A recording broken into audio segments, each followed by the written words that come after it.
partir de este momento, los invitamos a formar parte de esta mesa donde se componen y descomponen los problemas del país.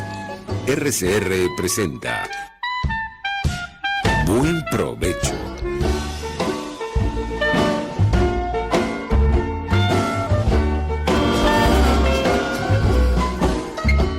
La diáspora en Buen Provecho con el profesor Tomás Páez. Buenas tardes, querida audiencia global. Hoy, como todos los lunes, desde hace ya 6 años, en este su espacio, La Voz de la Diáspora en Buen Provecho, programa pionero, conectando a los venezolanos en la nueva geografía de Venezuela, esa que se construye desde el mapa que todos conocemos y el nuevo mapa que están prefigurando ya los más de 7 millones de venezolanos. A finales de mes tendremos cifras más precisas y las compartiremos. Las que teníamos hasta este momento eran 7.200.000 mes de abril. El programa llega a ustedes a través de la emisora pionera también de la radiodifusión venezolana, Radio Caracas Radio, rcr750.com, la emisora que se ve.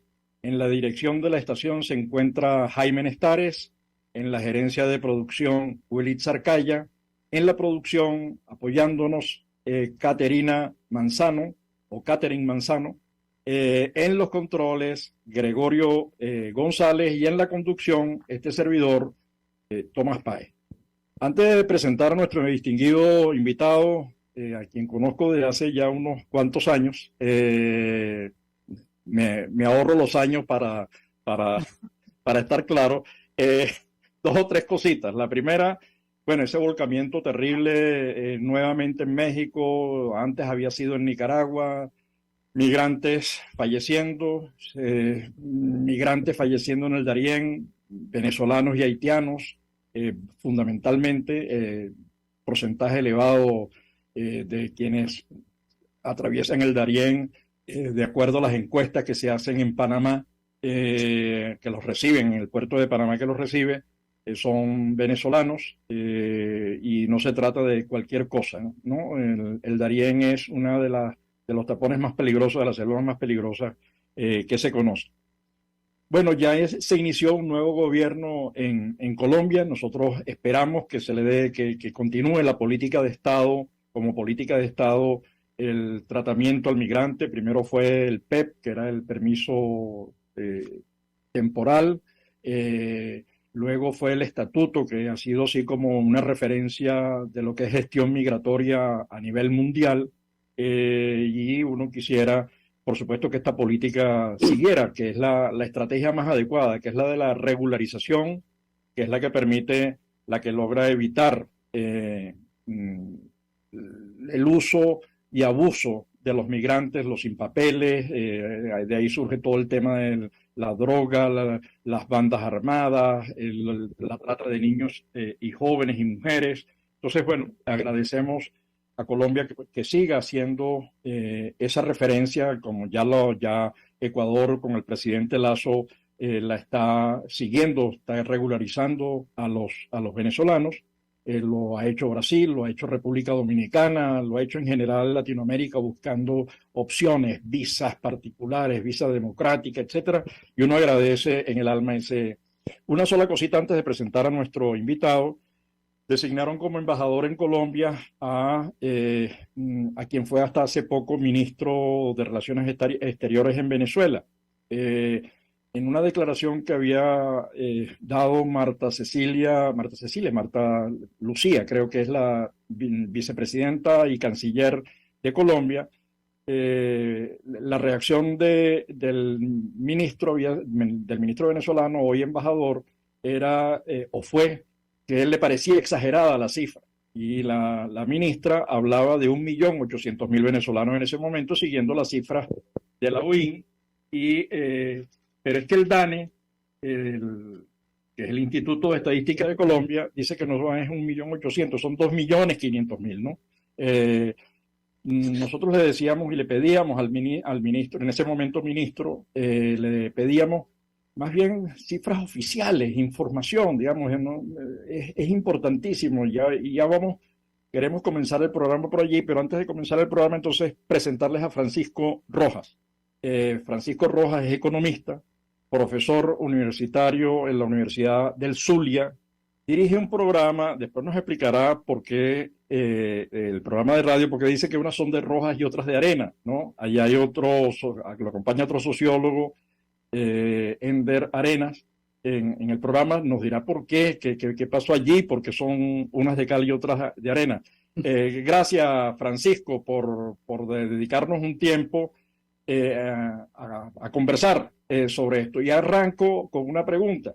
Ese dato que daba, que discutía el ministro cuando era 1.800.000, la sorpresa es que ahorita que es embajador no es 1.800.000, no son 2.500.000. Y esas son cifras que debería manejar el Estado venezolano. Dime tú, que eres economista, que además has tenido que trabajar con las cifras, con ingresos, Producto Interno, empleo, desempleo, formalidad, etcétera, etcétera. ¿Qué piensas de este tema del dato y de la información? Francisco, gracias por tu tiempo. Gracias a ti, Tomás, por invitarme a tu programa y entramos en el asunto. Yo te voy a decir algo que probablemente no sea lo más adecuado en términos de lo que se viene diciendo. Un país como Venezuela ve como una gran cantidad de venezolanos se van del país, se han marchado del país, no hay ninguna duda. Sin embargo, aún cuando se habla de una cifra que está, según especialistas que conocen, que está más o menos, pero con toda la información que pudiera recabarse, está entre los 5 y los 7 millones de venezolanos. Pero fíjate tú, por ejemplo, que con la salida de 5 millones de venezolanos, sin embargo, la presión sobre la demanda de bienes y servicios no disminuyó.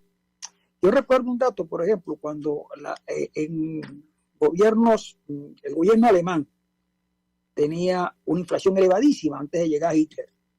Hitler, con sus políticas, logró, mediante el holocausto, acabar con una buena parte de los judíos.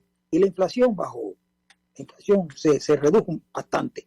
En el caso venezolano vimos cómo crecía. Y entonces, a no haber datos de nadie, porque la frontera venezolana es muy porosa y los venezolanos todos se fueron, digamos, sin explicarle al gobierno por qué se iban.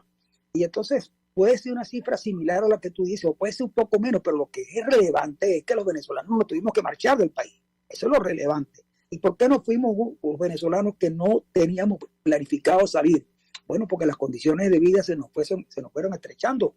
Por ejemplo, te digo que un profesor universitario que vive de su sueldo como profesor universitario no puede vivir en Venezuela.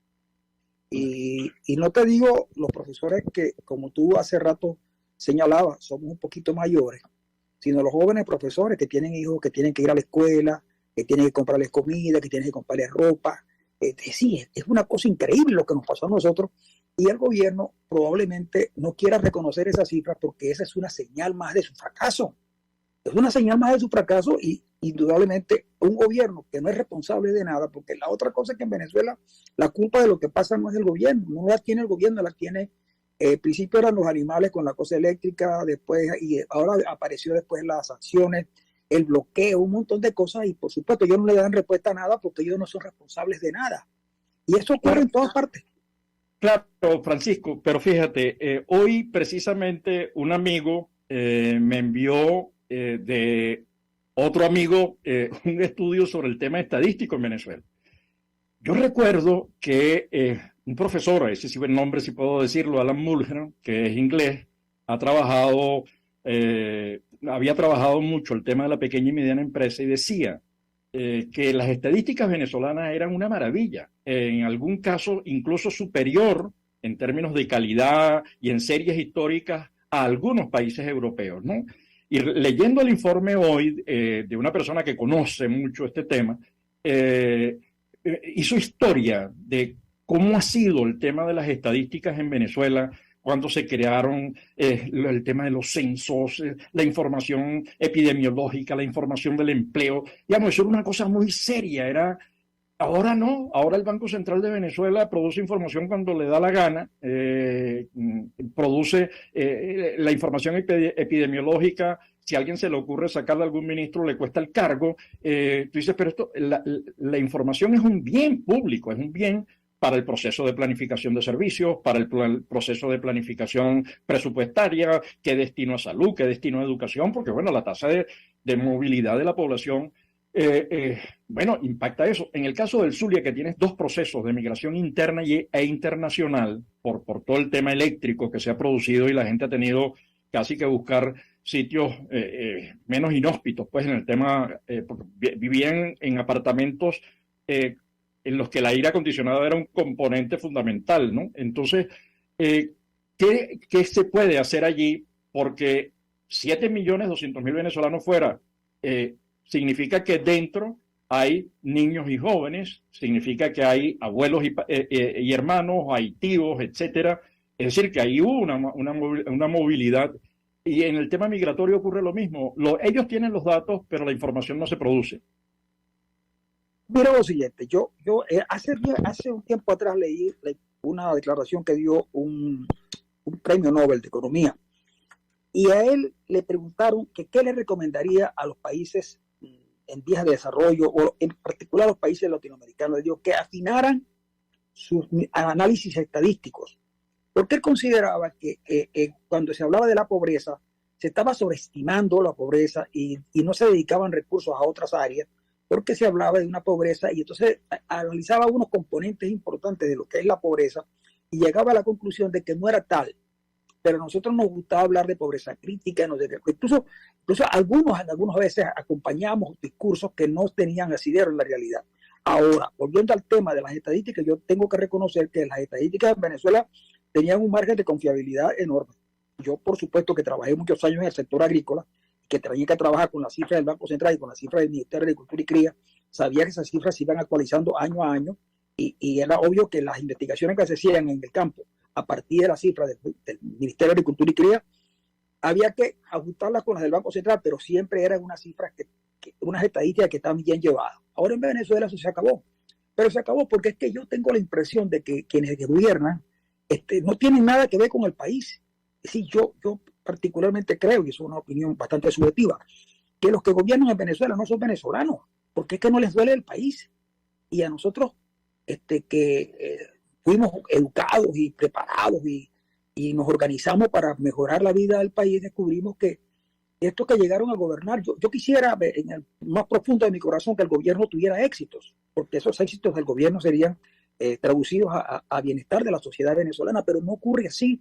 Y entonces ellos no tienen, yo hace tiempo decía que al gobierno le hacía falta un buen contabilista y le hacía falta un especialista en cuestiones marxistas, porque es que de verdad uno no sabe para dónde van ni cuál es el camino que ellos. Es decir, si lo pudieran decirnos para dónde van, nosotros podíamos hasta hacerle alguna crítica y decirle, mira, el camino que ustedes deben coger es este y este y este, partiendo de lo que ustedes quieren. Pero eso no es posible. Yo creo que esa es una de las grandes dificultades que tiene Venezuela, que es que no sabemos para dónde va el país. Y yo quisiera saberlo.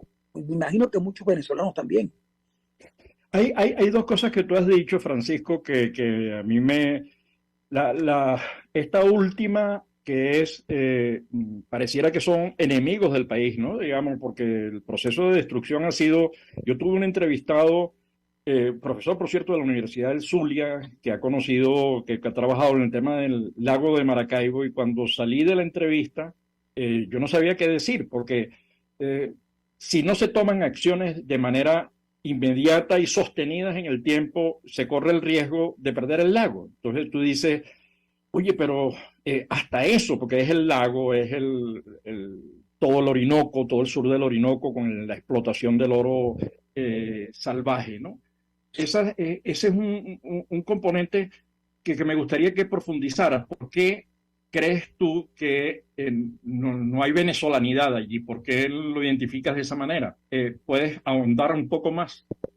Sí, yo creo que el asunto está en que, es decir, no creo que el gobierno venezolano sea, digamos, su origen y sus acciones tengan un factor doctrinario, filosófico, nada. Los tipos llegaron al poder y de repente son capaces, por ejemplo, frente a una tragedia como la de Vargas, rechazar la ayuda de quienes de quienes efectivamente han demostrado que son capaces de ayudar.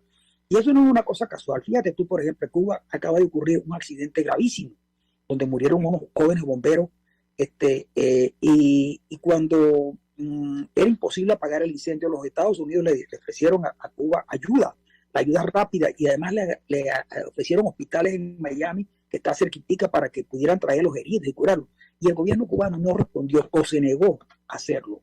Entonces uno dice, esos tipos, yo no sé si es que anteponen sus intereses particulares, como por ejemplo los económicos, seguramente los políticos, y entonces esos intereses chocan con lo que son los grandes intereses de los venezolanos. Fíjate tú, por ejemplo, cómo van acabando con la educación.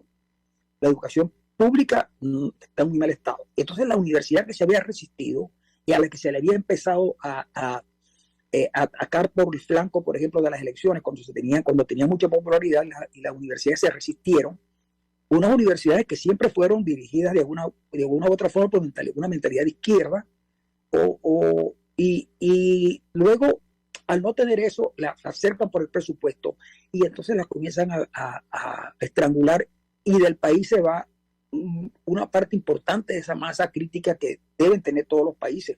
Y eso no es una cosa deliberada, en términos de, como te digo, de que acabar con la universidad nada más, sino que pareciera que eso no importaba, porque se pueden traer del exterior lo que sea.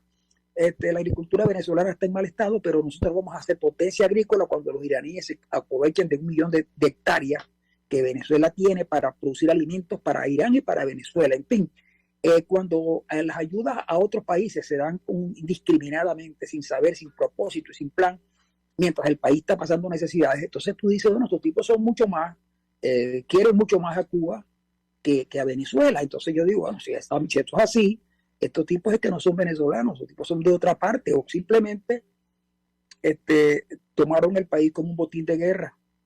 Y ahí es donde yo me afinco para decir que yo percibo que ellos no quieren el país, porque cuando uno quiere el país, mira, Copellanos y Adecos tenían diferencias, y los partidos en los que yo milité tenían diferencias, pero éramos todos queríamos mejorar el país, todos queríamos hacerlo a nuestra manera, pero siempre en función de los intereses del país y no de intereses particulares. En este caso no, en este caso son los intereses particulares de los grupos que gobiernan. Y entonces allí es donde yo me afinco para decir que efectivamente no pareciera ser que quienes gobiernan son venezolanos. Claro, lo que me lleva al otro punto, insistir en el punto de la información y las estadísticas. Es decir, la información, ellos la poseen. Digamos, es la privatización, es el uso privado del bien público. Primero, utilizaron los recursos extraordinarios que recibió el país, que además la gente tiende a olvidarlo. Venezuela en estos 20 años en estos 23 años, ha recibido el mayor flujo de ingresos de toda la historia de Venezuela. Digamos, esto supera en varias veces, en por lo menos 5 o 6 veces, el ingreso de los 40 años de democracia. Y el resultado final es lo que tenemos en la mano, que tú lo has dicho, digamos. En niveles salariales ni siquiera llegamos al nivel de pobreza extrema, que se mide a partir de $1.50 día, lo que haría $45 mes. Esto significaría que un profesor universitario está por debajo del nivel de pobreza extrema, y sobre todo aquellos que están comenzando carrera, digamos, los profesores, instructores, asistentes, agregados, etcétera, ¿no? Lo que tú has dicho, el asedio a las universidades, la asfixia del conocimiento, porque ellos no buscan conocimiento, ellos lo que quieren es lealtades, súbditos, ¿no? Ese es el otro tema. Entonces, pero ellos manejan la información, ellos tienen los datos en los aeropuertos, quién sale, quién no sale. Ellos tienen los datos en los consulados, quienes buscan fe de vida, quienes buscan carta de buena conducta, quienes buscan los antecedentes penales, digo, los que buscan. Entonces, ellos tienen la información. El tema es que la utilizan para fines. Ellos tienen la información epidemiológica, porque esos son los datos de los hospitales, la gente está, y de los ambulatorios. Ahí llega la gente con las enfermedades y ellos tienen esa información, solo que no la socializan y la administran y uno se sorprende de cómo manejan el tema de la salud. Tenemos enfermedades que ocupan a los colombianos, a los ecuatorianos que tienen que vacunar a los venezolanos que están llegando de la diáspora. Entonces, ¿a qué crees tú que se debe esa? Es que de verdad, tú dices, bueno, no son venezolanos, ok, pero están haciendo política, se mantienen allí, hablan además de la noción de patria, le ponen ahorita, ya van por 17 motores, ninguno ha funcionado, pero ya van por 17 motores. ¿Por qué este empeño en destruir el país? Porque ni siquiera están, lo que hicieron con PDVSA, que pasó de 3 millones y pico a 500, 600, es una cosa incomprensible, porque es la gallina de los huevos de oro, es decir, es destruir incluso su propia fuente de robo, porque lo que han hecho es espalillar los recursos de Venezuela, es decir, robar los recursos de los venezolanos. Mira, yo te voy a decir lo siguiente, yo creo que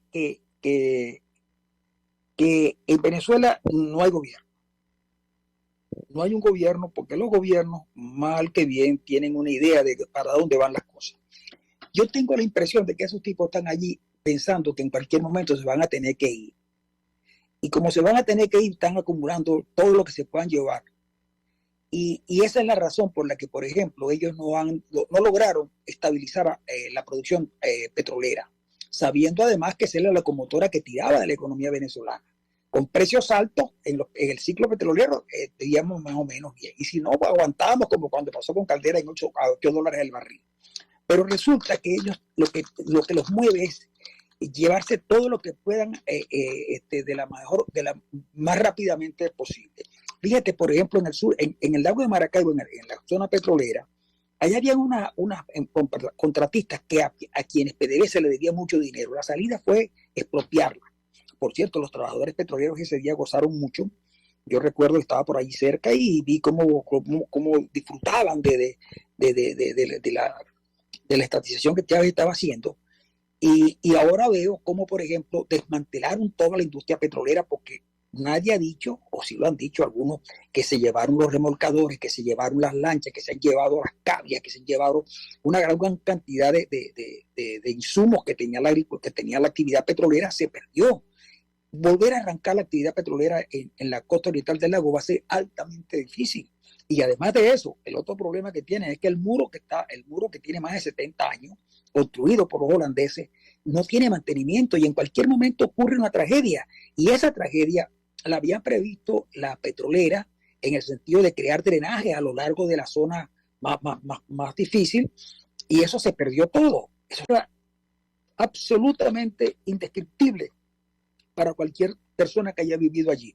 Entonces, si eso es así, y así acabaron con el hierro, y así acabaron con la CanTV, y así acabaron con todo lo que teníamos. Fíjate tú que, por ejemplo, a mí cuando llegó en el 2015 este grupo nuevo que iba a gobernar a Venezuela, que ganó la legislativa, yo les dije, no tienen que ir muy lejos, busquen el libro de Carlos Tablante, El Gran Saqueo.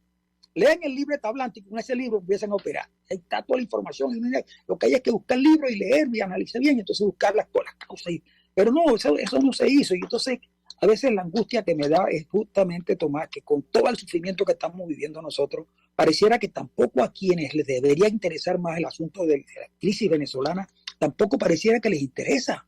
Está la impresión de que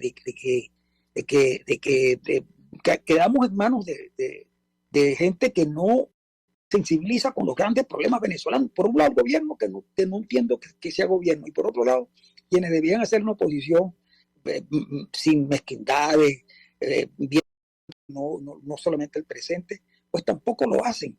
Y por eso muchos venezolanos que estamos en el exterior, no es que nos negamos a la participación política, es que sentimos que la desesperanza que cunde en Venezuela también cunde en nosotros, porque precisamente no vemos si no hay salidas, y lo que hacemos un esfuerzo por hablarle a la gente, por darle información, por ayudar a quienes quieren ir hacia adelante, pero resulta que no es posible.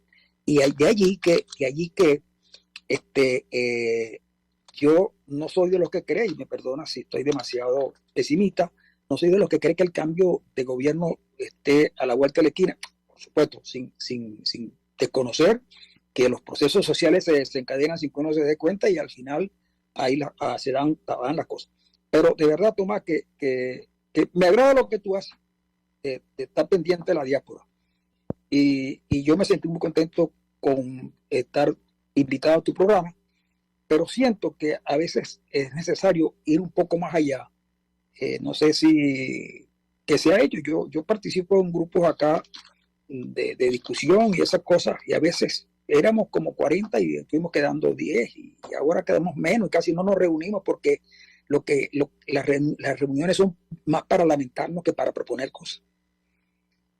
Francisco, tú has dicho varias cosas, ¿no? Vamos a ir al corte, pero al regreso quisiera tocar algunas de ellas. Me quedo con algunas de ellas. La primera, dice, yo quisiera en lo más hondo de mi corazón que al país le fuese bien. Digamos, no es que la consigna mientras peor, mejor. Digamos, esa me parece que es tu intención sigue siendo ojalá y podamos crecer todos, salir de esto, etcétera, etcétera. Esa es una primera cosa. Pero hay una segunda asociada a los datos, perdona la insistencia, porque después te voy a preguntar por otros datos, que es la privatización del dato. Digamos, ha crecido muchas fuentes de información que no tenían, digamos, el Banco Central producía una información confiable, series estadísticas, que le permitían a uno tomar decisiones, que es una fuente seria para las empresas. Entonces ha visto crecer, organizaciones y empresas que intentan suplir esa carencia, digamos, con las debilidades del caso, ¿no? Porque esto requiere apoyo, recursos, etcétera, etcétera, ¿no? Y esto me lleva al otro tema, que es con el que pienso arrancar contigo la segunda parte. Dice, de acuerdo a nuestras cifras en el Observatorio de la Diáspora, nosotros cubrimos 90 países donde hay venezolanos. Los venezolanos nos han dicho, responden en los distintos instrumentos que no van a regresar al país, por lo menos el 80%. Y nosotros pensamos que hay una nueva geografía, que hay unas nuevas posibilidades, que hay una comunidad global haciendo cosas, pero de eso hablaremos en el próximo segmento, porque eso tiene consecuencias para los derechos sociales y políticos de los venezolanos dentro y fuera, dentro del país que conocemos, el mapa, y del nuevo mapa o nueva geografía de Venezuela. Al regreso. Entonces, desconéctate y te vuelves a conectar al mismo link. Francisco, por favor.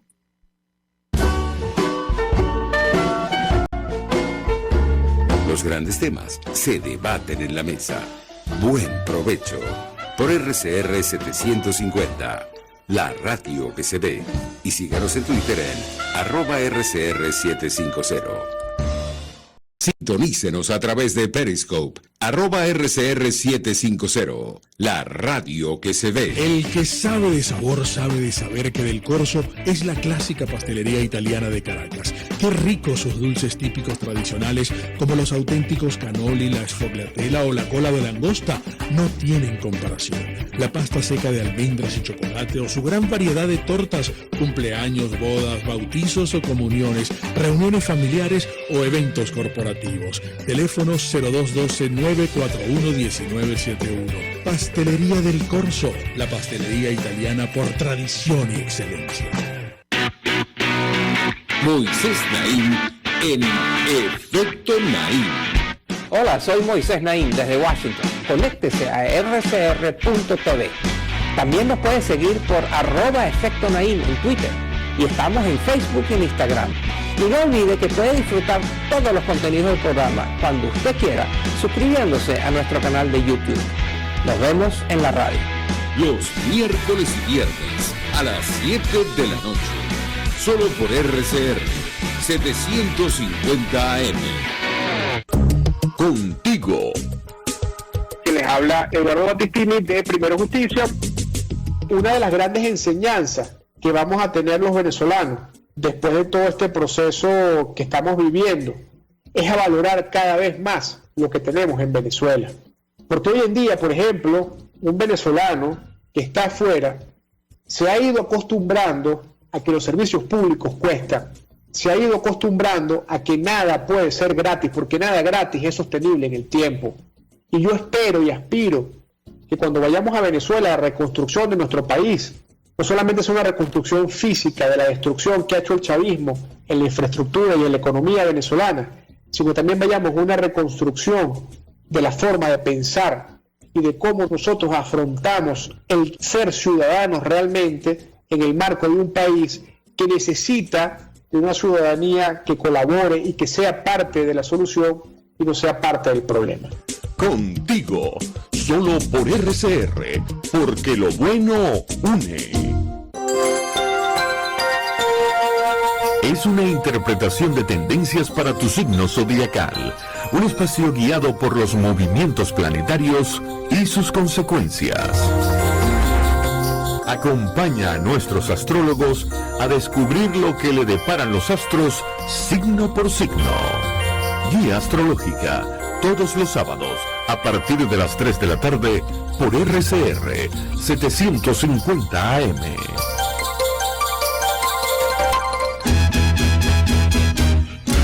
Una ventana para las propuestas y denuncias de las comunidades populares de Venezuela. Evelyn Martínez y la red de ciudadanos llegan debatiendo problemas y promoviendo soluciones. Es el Radar de los Barrios. Por la autonomía de los movimientos sociales que no pueden ser complementos de partidos o gobiernos. El Radar de los Barrios, de lunes a viernes, a partir de las 10 de la mañana, por RCR 750 AM.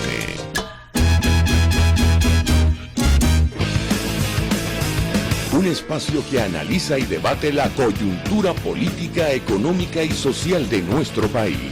Acompañe cada mañana a la periodista María Alejandra Trujillo en Palabras más, palabras más, palabras menos. Palabras más, palabras menos. Informes, entrevistas, análisis y discusiones sobre los temas de actualidad. Es lo que más se puede lograr, es lo de siempre. Palabras más, palabras menos. De lunes a viernes, de 7 a 8 de la mañana, por RCR 750 AM. Palabras más, palabras más, palabras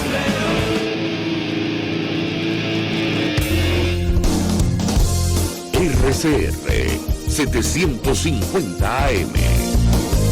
Porque lo bueno une.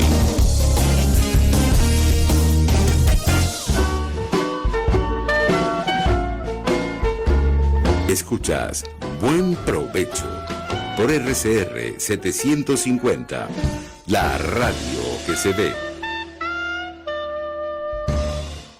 Ya de regreso a nuestro segundo segmento con nuestro invitado especial, Francisco Rojas, quien es economista, profesor de la Universidad del Zulia y conductor del programa de radio Unas son de cal, unas son de arena y otras son rojas, digamos, o unas son rojas y otras son de arena. Entonces, de eso nos va a hablar un poquitico más adelante, pero habíamos cerrado con el tema de la privatización de los datos. Digamos, el régimen se apropió de los datos para sí mismo, digamos, entonces administra.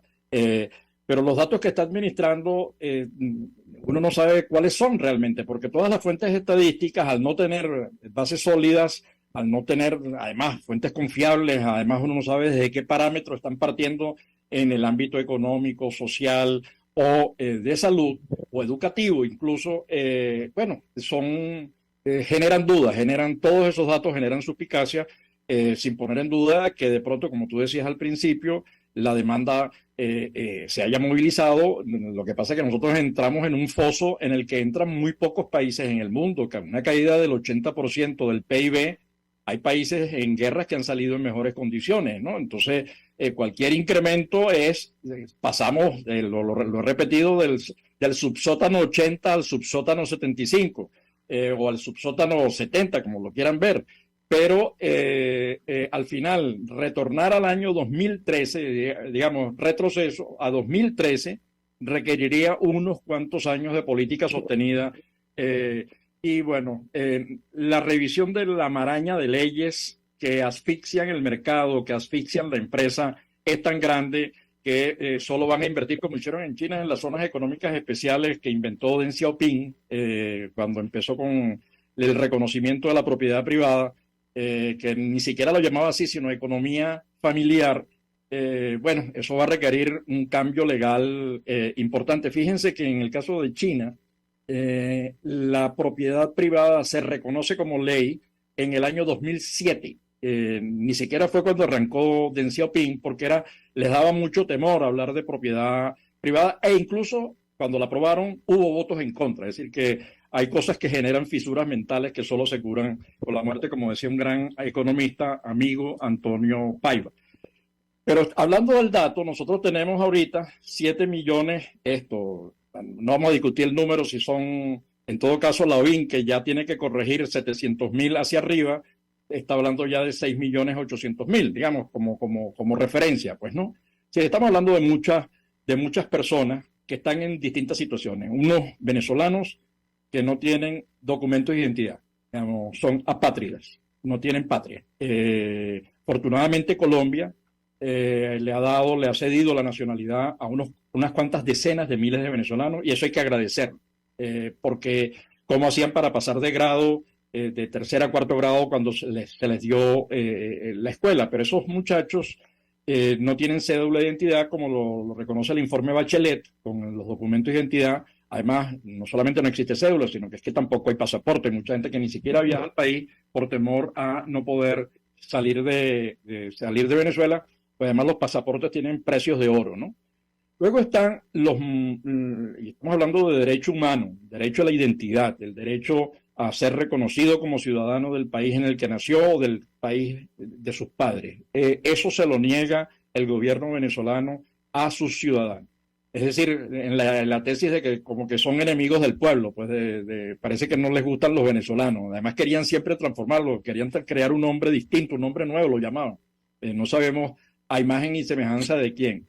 Después están los venezolanos que teniendo cédula e identidad no pueden ejercer derechos. Por ejemplo, no pueden ejercer el derecho al voto, porque no hay inscripción electoral, no hay registro, ¿no? Pareciera que ahorita se está movilizando algo, y eso es una buena noticia, ojalá y ellos sigan. Y después está el montononón de gente que se fue, que habiendo estado inscrito no ha podido cambiar de dirección, y eso hace que los votantes en el exterior alcancen la cifra de 107.000 venezolanos, ¿no? Reconocido en el último informe de la observación electoral de la Unión Europea. ¿Qué piensas tú sobre este tema? Elecciones, inscripción, registro, derecho a la identidad. Nuevamente volvemos a los temas de la información y los sistemas de información. Pero mira, la primera cosa es que Venezuela hay una opacidad con las cifras increíbles. Eso, es más, a veces nos hemos enterado de la producción petrolera, que antes la teníamos que analizar permanentemente y la teníamos disponible. A veces hay discrepancias entre lo que el gobierno decía y lo que dice la OPEP, por ejemplo. Pero en el resto, con el resto de los datos, fíjate tú, por ejemplo, ¿para qué sirven los indicadores económicos? Sirven para que los agentes económicos tomen decisiones, la familia, las empresas y el propio gobierno, pero nadie sabe efectivamente de qué se trata. Y el gobierno solo da unos datos cuando creen que a alguno de ellos le favorece, pero nadie sabe de verdad seriamente cuál es el origen de eso. Yo estoy de acuerdo contigo en que el gobierno sí sabe. Lo que pasa es que no tienen interés en darlos a conocer.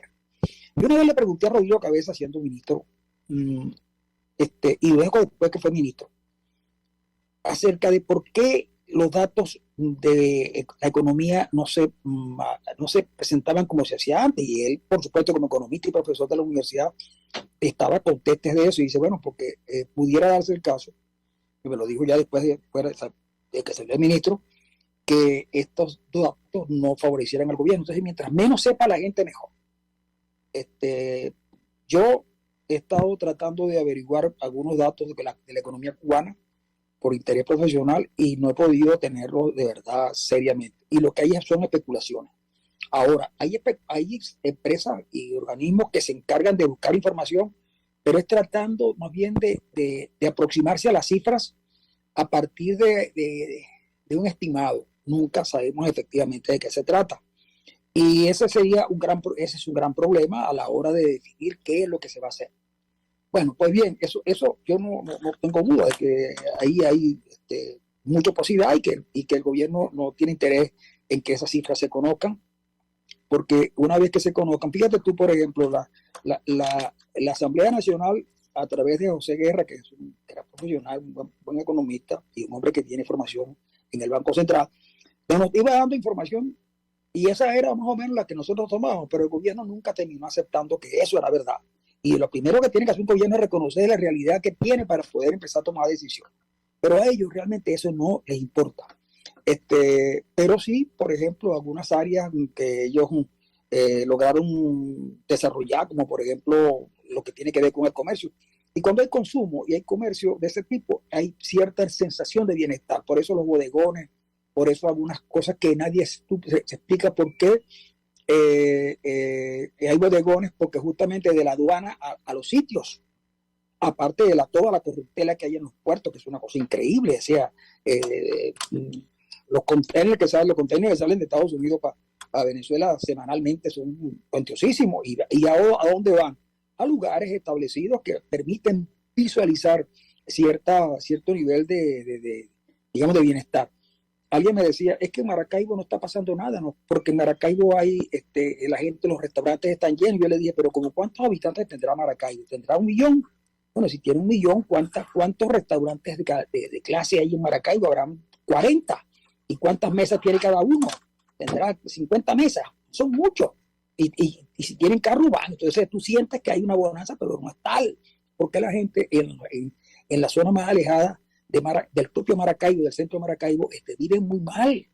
Y además de eso, cuando tú le preguntas a alguien, le dices, mira, yo no tengo datos que me permitan decir en qué situación está la economía del país, pero un país que no tiene combustible para movilizarse y no tiene electricidad no puede producir. En Venezuela la actividad comercial e industrial tiene que ver con la electricidad y la electricidad no está en buen estado. Y por mucho que los industriales hayan colocado plantas y cosas de eso no garantiza que haya producción. Entonces, si es así, Venezuela tiene capacidad para importar a algunos sectores que viven bien, porque en la crisis no todos los sectores la pasan igual. En la crisis hay unos sectores que sufren mucho y otros que se mantienen y otros que viven mejor, bien. En la guerra pasa lo mismo. En la guerra los tipos que fabrican las bolsas negras se hacen de mucho dinero, donde trasladan a los muertos. Entonces, esa es una cosa que yo siempre pongo en duda cuando me dicen, mira, la cosa se está arreglando. Y digo, no es posible que se esté arreglando. Pero creo que ahí hay algún interés en que se sienta que Venezuela está bien, por alguna razón. Con un tema que me dijiste, dime. Claro, pero más allá suponte que entre bodegones y ahora con las lavadoras que están montando de dinero, que son como dice Carlos Tablante, que son estos casinos, ¿no?, que están montando por todos lados. Bueno, eso son lavadoras de dinero. Eso es darle a los 300, 400 mil millones de dólares que habrá que recuperar en algún momento, de verdad, porque es inexplicable que se le haya robado eso a los venezolanos, ¿no? Esos son los administradores que se creen propietarios de la empresa, ¿no? Entonces, pero iba al tema, al otro, es decir, ese derecho humano, porque estos se han encargado de violarlos todos, es decir, no hay ninguno que no hayan violado, pero el tema del derecho de identidad, digamos, tú que estás en el exterior, que ves parejas con niños, que ves a niños que no tienen cédula de identidad, que además niños que se fueron cuando tenían 6, 7 años, que hoy tienen 18, que ni siquiera pueden, ni tienen cédula, y si la tienen no se pueden inscribir en el registro electoral, por ejemplo. Digo, el derecho a votar y el derecho a ser elegido, además, que es un derecho firmado por Venezuela en el año 1976. ¿Cómo abordar ese tema? Porque eso tiene implicaciones para el ejercicio de la democracia, para reconocer a todos los venezolanos allí donde estén, porque Venezuela está donde está cada venezolano en el mundo, ¿no? Sí, pero hay algo muy importante, que es que toda esa situación que ocurrió en Venezuela con los consulados, con algunas embajadas, con los países que no reconocen a Maduro, que no lo reconocen. Maduro tenía el control territorial del país y sin embargo hay un gobierno interino que tiene sus embajadas. Por ejemplo, en Estados Unidos, yo no puedo ir a Venezuela porque no tengo pasaporte. Mi pasaporte está vencido y yo tengo que ir a un país como México, por ejemplo, a tener que sacar el pasaporte, porque si no, no puedo ir a Venezuela, porque no puedo, yo no tengo esa seguridad de ir y poder regresar porque mi pasaporte va vencido. Así hay muchos venezolanos. Ahora bien, yo no estoy muy seguro si ahorita lo que de verdad, si a lo que le sale a los venezolanos es asegurar que los que están fuera puedan participar en procesos electorales. Yo creo que más que eso, yo creo que lo importante está en tratar de colaborar. La gente que está afuera debe ayudar en todo lo posible, pero la gente que está allá, que es la que sufre, es la que está. Yo no digo que sean los únicos, pero por lo menos no marcarle pautas desde fuera. Nosotros que estamos, que tenemos que trabajar aquí todos los días. Yo tengo que trabajar todos los días para poderme mantener y no vivir en una situación. La gente cree que cuando uno vive en Estados Unidos vive con una comodidad y eso es como cuando se venía de vacaciones. No, aquí se tiene que trabajar toda la semana y con salarios que no son los salarios que le pagan un profesional con experiencia, con estudio, sino un salario que te pagan para hacer las cosas que tú puedes hacer a la edad que tienes, porque también es verdad que no hay discriminación por edad y cosas así. Pues bien, lo importante está que yo creo que lo que sale hoy es tratar de buscar algún tipo de salida que no está en el ambiente porque el gobierno no tiene interés en conversar sobre ningún tema, porque ellos no se sienten obligados a conversar. Es decir, que no van a conversar nunca. Ellos van a conversar cuando se sientan obligados a tener que ceder una parte del poder. Y yo creo que quienes están en la posibilidad de avanzar en una política tienen que tratar, si bien no de olvidar lo que pasó y no de comenzar a pasar facturas mucho antes, hay que tratar de acercarse a una propuesta. Yo creo que esa propuesta se podía hacer y tratar de discutirla, tratar de llevarla un poco, porque por encima de cualquier circunstancia está la vida de los que están allá.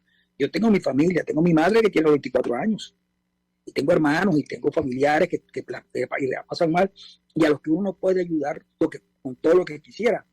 Y así como estoy yo, están muchos. Y entonces lo que decimos es, bueno, no es que estamos claudicando, no es que no estamos, sino que no vemos la salida, porque la salida nos hemos... Fíjate tú, por ejemplo, yo no sé si eso será malo o bueno, pero decirlo, pero a mí me pareció que como consigna era muy buena. Cese la usurpación, gobierno de transición y elecciones libres. Pero yo dije, ay, ¿cómo logramos que eso? Lo dije en ese momento y lo sigo diciendo. ¿Cómo logramos que eso se dé? O sea, por un decreto, porque los tipos se van y eso no se van. Y más aún, sobre Venezuela, mira, hay una cosa que tiene que preocupar. La delincuencia organizada en Venezuela tiene poder. Toda esa fuerza fáctica que tiene mucho poder, y que se ha organizado en Venezuela y que en algunos lados se ha aliado con algunos gobernantes.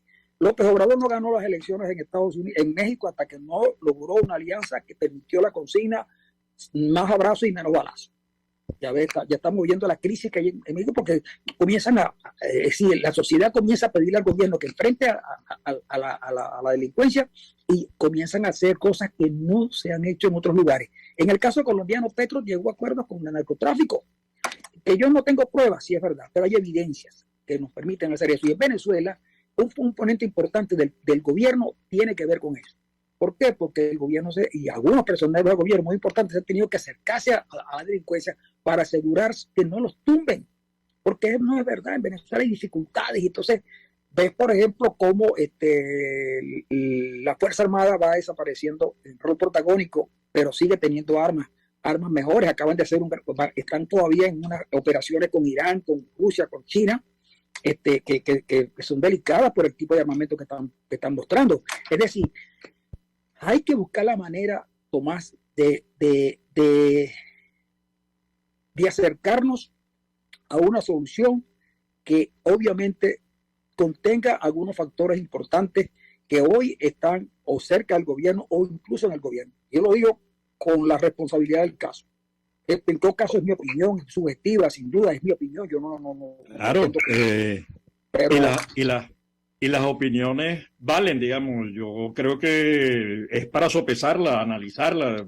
Uno puede estar de acuerdo o en desacuerdo, pero es un punto de vista. Yo creo que además los puntos de vista son los que nos permiten ver cosas. Tú acabas de señalar algo sobre el tema de las bandas, ¿no? El estudio que hizo Amnistía, creo que es Amnistía Internacional, bueno, ahorita no recuerdo, Transparencia, creo que es, y produjo un material con gente chévere, y está gente estudiosa, pero además gente seria, analizando el tema de megabandas en Venezuela, de las megabandas incluso donde está metida la propia Fuerza Armada Nacional. Entonces, digamos, allá hay todo una cosa que hay que hacer, porque a nosotros nos están dejando en el proceso de recuperación, y la política tiene que ver con eso. La política lo que hace, en vez de confrontar la manera en la que lo ha hecho el régimen desde un principio, es más bien articular posibilidades, y la mayoría de la población quiere un cambio, solo que no ve claro dónde está ese cambio, y ese papel de la política para reconstruir va a necesitar un gran acuerdo. Si yo recuerdo leyendo a Manuel Caballero la biografía de Rómulo Betancourt, cuando dijo, mira, el tema es la unidad en relación con los principios, con los temas, con la política de Estado, no con el candidato, decía Rómulo Betancourt. Es decir, nosotros vamos a necesitar recuperar Guayana. Lo de Guayana es insólito, lo que nosotros tenemos con Benalún, Alcázar, Pausilún, Edelca, la producción de oro, Minerven, etcétera, etcétera. El lago de Maracaibo, los ríos de Venezuela. Digamos, el proceso de reconstrucción empresarial, el tejido quedó destruido. Entonces, reconstruir eso va a requerir muchísimo esfuerzo, que va a tener un enemigo además que se ha robado los reales y que tiene recursos, y además articulado a bandas. Entonces, el esfuerzo es enorme. Hay un dato que se pasa por alto, porque nosotros somos muy dados a no hacerle mucho caso a las cosas que son muy puntuales, pero que explican fenómenos. ¿Por qué crees tú que Andrés Velázquez no le fue reconocido el triunfo en Guayana? Andrés Velázquez ganó para el CNE, ganó las elecciones, tenía ventaja, pudo haber ganado con mucho más ventaja si no ocurre lo que ocurrió con la decisión de un grupo político allá. Pero él gana, pero ¿quiénes se imponen? Es la delincuencia la que impone el gobernador. Dice, no, este tipo no gobierna, porque si este tipo gobierna nos va a generar problemas aquí. Y por eso Andrés Velázquez no Ahora, eso no es un llamado, Francisco, a la desesperanza. Eso no es un llamado a decir no tenemos opción y la política no tiene sentido. No sería una forma, se podría hacer esa lectura de lo que estás diciendo. Yo te digo lo siguiente, yo sé que en Venezuela hay dos cosas que campean mucho. Una gran desconfianza. La desconfianza entre los grupos es enorme. Y el venezolano tenía ese hecho de muy desconfiado. Y por supuesto porque la información que recibe, algunas ciertas y otras falsas, no le permiten ubicarse bien. Y lo otro es la desesperanza. Si es verdad, estamos navegando sobre una gran desesperanza.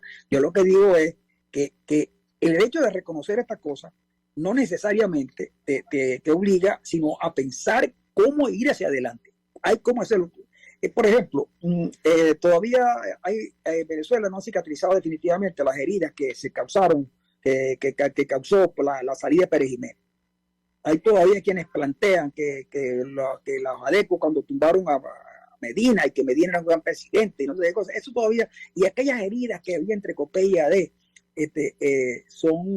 tenían un fundamento político, pero los de ahora uno no entiende qué es lo que está pasando. Entonces tú hablas con los tipos, y todo el mundo quiere, pero nadie no es capaz que alguien diga, mira, nosotros vamos a aceptar esto y vamos a hacer esta cosa. Yo, por ejemplo, propuse para la discusión que se analizara el nombre de Andrés Caleca. Lo dije, vamos a proponer Andrés Caleca, bueno, vamos a ver si el tipo sirve o no sirve, pero lancen otras personas, pero no puede ser que sean los mismos de siempre. Pero no porque sean los mismos de siempre, sino porque hay que darle a otros sectores que se involucren. Es justamente eso, ¿no? Yo en todo caso, siempre estoy preocupado, pero tratando de darle explicación a algunas cosas con el propósito de incentivar una discusión que permita tomar algunas decisiones importantes y darle al venezolano esperanza. Es decir, por ejemplo, en estos días hubo una gran manifestación de venezolanos educadores. Bueno, hay que ponerse al frente de eso. Los venezolanos no sienten que sus problemas son importantes para los políticos, y yo creo que es necesario organizarlos y ponerse al frente de los problemas. Pero no, ponerse enfrente de los problemas no significa que tenemos que hacer una marcha todos los días. Hay que ir organizando a la gente. Mira, hay miles de maneras de hacerlo, incluso con cosas inéditas que no las hacemos porque creemos que no valen la pena. Sí valen, y el venezolano allí va a sentir que es posible que llegar más lejos porque hay quienes están dispuestos a trabajar por eso. Pero en Venezuela Nos entusiasmamos con el gobierno interino y ahora estamos desencantados del gobierno interino y yo no sé qué va a pasar ahora con los críticos de monómeros, porque resulta que ya ahora como monómeros se lo van a pasar Chávez y a Darío Maduro. Francisco, como tú bien sabes, el tiempo en el medio es implacable. Te agradezco y todos te agradecemos tu intervención, las ideas, la discusión. Yo creo que rescato dos cosas centrales de más allá de si estás de acuerdo o en desacuerdo, es el sentido de realidad de la política y la necesidad de impulsar la esperanza para recuperar la política que sea útil a los ciudadanos venezolanos. Así que mil gracias y seguimos en contacto, Francisco. Muchas gracias, Tomás. Un abrazo inmenso. Muchas gracias, Tomás. Así, a nuestra querida audiencia, nos seguimos viendo como todos los lunes en este su espacio en Radio Caracas, radio rcr750.com, en La Voz de la Diáspora en Buen Provecho. La Voz de la Diáspora en Buen Provecho con el profesor Tomás Báez.